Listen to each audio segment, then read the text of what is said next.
Hi friends, ಎಲ್ರಿಗೂ ನಮಸ್ತೆ. Welcome back to cook with Shivu. ಇವತ್ತಿನ ಸ್ಪೆಷಲ್ ರೆಸಿಪಿ ಟೇಸ್ಟಿಯಾದಂಥ ಹಾಗೆ ಬಾಯಲ್ಲಿಟ್ಟರೆ ಕರಗುವಂಥ ರವಾ ಲಾಡುನ ಮನೆಯಲ್ಲಿ ಈಸಿಯಾಗಿ ಟೇಸ್ಟಿಯಾಗಿ ಕ್ವಿಕ್ಕಾಗಿ ಯಾವ ರೀತಿ ರೆಡಿ ಮಾಡ್ಕೊಳ್ಬೋದು ಎಂಬುದನ್ನು ತೋರಿಸ್ಕೊಡ್ತಾ ಇದ್ದೀನಿ. ಅದಕ್ಕೆ ಮೊದಲು ನೀವೇನಾದರೂ ನಮ್ಮ ಚಾನಲ್ಗೆ ಹೊಸಬರಾಗಿದ್ದರೆ ಪ್ಲೀಸ್ ಸಬ್ಸ್ಕ್ರೈಬ್ ಮಾಡಿ, ಬೆಲ್ ಐಕನ್ನ ಹಿಟ್ ಮಾಡಿ, ಹಾಲ್ ಬಟನ್ನ ಒತ್ತಿ. ಇದರಿಂದಾಗಿ ನಾವು ಹಾಕುವಂಥ ಎಲ್ಲ ವಿಡಿಯೋಗಳ ನೋಟಿಫಿಕೇಷನ್ ನಿಮಗೆ ಸಿಗುತ್ತೆ. ಬನ್ನಿ ಫ್ರೆಂಡ್ಸ್, ಯಾವ ರೀತಿ ಮಾಡೋದು ಅಂತ ನೋಡೋಣ. ನಾನಿಲ್ಲಿ ಒಂದು ಅಗಲವಾದ ಬೌಲನ್ನು ತೊಗೊಂಡಿದ್ದೀನಿ. ಇದಕ್ಕೆ 1 ಕಪ್ ಆಗೋಷ್ಟು ಚಿರೋಟಿ ರವೆಯನ್ನು ಹಾಕ್ಕೊತಾ ಇದ್ದೀನಿ. ಹಾಗೆ ಒಂದು ಅರ್ಧ ಕಪ್ ಆಗೋಷ್ಟು ತೆಂಗಿನಕಾಯಿಯನ್ನು ತುರಿದಿಟ್ಕೊಂಡಿದ್ದೀನಿ. ಹಸಿ ತೆಂಗಿನಕಾಯಿಯನ್ನು ಇದನ್ನು ಹಾಕ್ಕೊತಾ ಇದ್ದೀನಿ. ಇವೆರಡನ್ನು ಹಾಕ್ಕೊಂಡಾದ್ಮೇಲೆ ನೀಟಾಗಿ ಮಿಕ್ಸ್ ಮಾಡ್ಕೊಬೇಕಾಗುತ್ತೆ. ಈ ರೀತಿ ನೀಟಾಗಿ ಮಿಕ್ಸ್ ಮಾಡ್ಕೊಳ್ಳಿ. ನೋಡಿ, ನಾನು ನೀಟಾಗಿ ಮಿಕ್ಸ್ ಮಾಡ್ಕೊಂಡಿದ್ದಾಗಿದೆ. ಲಿಡ್ಡನ್ನು ಕ್ಲೋಸ್ ಮಾಡಿಬಿಟ್ಟು 1/2 ಅವರ್ ಹಾಗೆ ಬಿಡ್ತಾ ಇದ್ದೀನಿ. ಇದಾದಮೇಲೆ ನಾನು ಸ್ಟವನ್ನು ಆನ್ ಮಾಡ್ಕೊಂಡಿದ್ದೀನಿ. ಇದನ್ನು ಲೋ ಫ್ಲೇಮಲ್ಲಿ ಇಟ್ಕೊಂಡಿದ್ದೀನಿ. ಈಗ ಒಂದು ಪ್ಯಾನನ್ನು ಇಟ್ಕೊತಾ ಇದ್ದೀನಿ. ಈ ಪ್ಯಾನ್ಗೆ ಒಂದು 3 ಟೀ ಸ್ಪೂನ್ ಆಗೋಷ್ಟು ತುಪ್ಪವನ್ನು ಹಾಕ್ಕೊತಾ ಇದ್ದೀನಿ. ನಿಮಗೆ ತುಪ್ಪವನ್ನು ನೋಡ್ಕೊಂಡು ಹಾಕ್ಕೊಳ್ಳಿ, ನಿಮಗೆ ಎಷ್ಟು ಬೇಕೋ ಅಷ್ಟು. ನಾನಿಲ್ಲಿ 3 ಟೀ ಸ್ಪೂನ್ ಆಗೋಷ್ಟು ತುಪ್ಪವನ್ನು ಹಾಕ್ಕೊಂಡಿದ್ದೀನಿ. ಇದಾದಮೇಲೆ ನಾನು ಗೋಡಂಬಿ ಸ್ವಲ್ಪ ಹಾಗೆ ಒಣ ದ್ರಾಕ್ಷಿಯನ್ನು ಹಾಕ್ಕೊಂಡಿದ್ದೀನಿ. ಇವನ್ನು ನೀಟಾಗಿ ಹುರ್ಕೊಬೇಕಾಗುತ್ತೆ. ಗೋಡಂಬಿ ಮತ್ತು ದ್ರಾಕ್ಷಿಯನ್ನು ಲೋ ಫ್ಲೇಮಲ್ಲಿ ಹುರ್ಕೊತಾ ಬಂದಂಗೆ ನೀಟಾಗಿ ಫ್ರೈ ಆಗಿ ಬಂದಿದೆ. ಇಷ್ಟಾದರೆ ಸಾಕು. ನಾನು ಒಂದು ಪ್ಲೇಟ್ಗೆ ಶಿಫ್ಟ್ ಮಾಡಿ ಇಟ್ಕೊತಾ ಇದ್ದೀನಿ.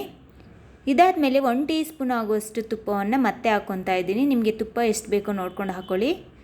ಇದಾದಮೇಲೆ ರವೆ ಮತ್ತು ತೆಂಗಿನ ತುರಿಯನ್ನು ಮಿಕ್ಸ್ ಮಾಡಿ ಇಟ್ಕೊಂಡಿದ್ನಲ್ಲ, ಆ ಮಿಕ್ಸರನ್ನು ಹಾಕ್ಕೊತಾ ಇದ್ದೀನಿ. ಇದನ್ನು ನೀಟಾಗಿ ಲೋ ಫ್ಲೇಮಲ್ಲಿ ಘಮ ಬರೋ ತನಕ ಒಂದು 15 ನಿಮಿಷಗಳ ಕಾಲ ನೀಟಾಗಿ ಫ್ರೈ ಮಾಡ್ಕೊಬೇಕಾಗುತ್ತೆ. ಲೋ ಫ್ಲೇಮಲ್ಲಿ ಇಟ್ಕೊಂಬಿಟ್ಟು ಹುರ್ಕೊಬೇಕಾಗುತ್ತೆ. ಘಮ ಬರಬೇಕು, ಅಷ್ಟರವರೆಗೆ ನಾವು ಹುರ್ಕೊಬೇಕಾಗುತ್ತೆ. ನೋಡಿ, ನೀಟಾಗಿ ಹುರಿದು ಬರ್ತಾ ಇದೆ. ನಿಮಗೆ ಕಾಣಿಸ್ತಾ ಇರ್ಬೋದು ರವೆ ಎಲ್ಲ ಎಷ್ಟು ಲೈಟಾಗಿ ಹುರಿದು ಬಂದಿದೆ. ನೋಡಿ ಇಷ್ಟಾದರೆ ಸಾಕು. ಇಲ್ಲಿವರೆಗೆ ಹುರ್ಕೊಂಡ್ರೆ ಸಾಕಾಗುತ್ತೆ. ನಾನು ಸ್ಟವ್ ಆಫ್ ಮಾಡ್ಕೊತಾ ಇದ್ದೀನಿ. ಇದಾದಮೇಲೆ ಮತ್ತೊಂದು ಪ್ಯಾನನ್ನು ಇಟ್ಕೊತಾ ಇದ್ದೀನಿ. ಇದಕ್ಕೆ 3/4 ಕಪ್ ಆಗೋಷ್ಟು ಸಕ್ಕರೆಯನ್ನು ಹಾಕ್ಕೊತಾ ಇದ್ದೀನಿ. 3/4 ಕಪ್ ಆಗೋಷ್ಟು ಹಾಕ್ಕೊಂಡಿದ್ದೀನಿ. ಇದಕ್ಕೆ ಒಂದು ಅರ್ಧ ಕಪ್ ಆಗೋಷ್ಟು ನೀರನ್ನು ಹಾಕ್ಕೊತಾ ಇದ್ದೀನಿ. ಈ ಸಕ್ಕರೆ ಎಲ್ಲ ನೀಟಾಗಿ ಕರಗಿ ಬರಬೇಕು, ಅಲ್ಲಿ ತನಕ ಮಿಕ್ಸ್ ಮಾಡ್ಕೊಳ್ಳಿ. ನೋಡಿ, ಸಕ್ಕರೆ ಎಲ್ಲ ನೀಟಾಗಿ ಕರಗಿ ಕುದೀತಾ ಇದೆ.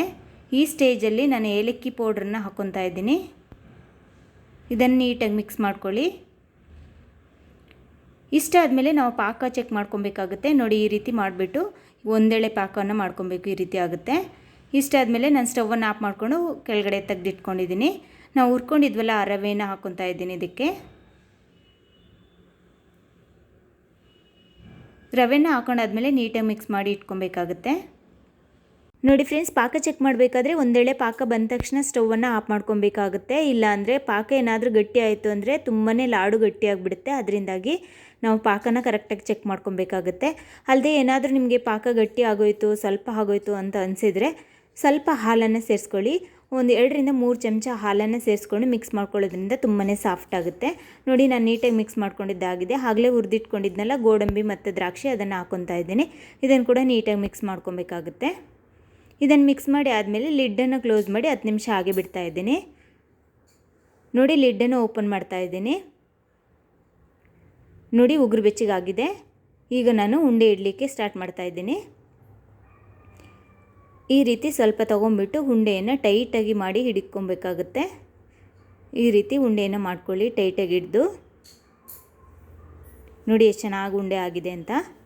ಈ ರೀತಿ ಅಂಗೈಯಲ್ಲಿ ನಾವು ರೋಲ್ ಮಾಡ್ಕೊಳ್ಳೋದ್ರಿಂದ ನೈಸಾಗಿ ಬರುತ್ತೆ ಉಂಡೆ, ಕ್ರ್ಯಾಕ್ ಆಗೋಲ್ಲ.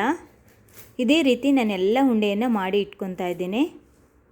ನೋಡಿದ್ರಲ್ಲ ಫ್ರೆಂಡ್ಸ್, ಎಷ್ಟು ಈಸಿ ಅಂತ ರವಾ ಲಾಡು ಮಾಡೋದು. ನೋಡಿ ಎಷ್ಟು ಲುಕ್ಕಾಗಿ ಕಾಣಿಸ್ತಾ ಇದೆ, ಹಾಗೆ ಎಷ್ಟು ಸಾಫ್ಟಾಗಿದೆ ಅಂತ ತೋರಿಸ್ತಾ ಇದೆ. ನೋಡಿ, ತುಂಬಾ ಸಾಫ್ಟಾಗಿರುತ್ತೆ. ಬಾಯಲ್ಲಿಟ್ಟರೆ ಹಾಗೆ ಕರಗೋಗುತ್ತೆ, ಅಷ್ಟು ಸಾಫ್ಟಾಗಿರುತ್ತೆ. ತುಂಬ ಟೇಸ್ಟಾಗಿರುತ್ತೆ. ನೀವು ಕೂಡ ಮನೇಲಿ ಟ್ರೈ ಮಾಡಿ ಯಾವ ರೀತಿ ಬಂತು ಅಂತ ನನಗೆ ಕಮೆಂಟ್ಸ್ ಮಾಡಿ ಹೇಳಿ. Thank you for watching.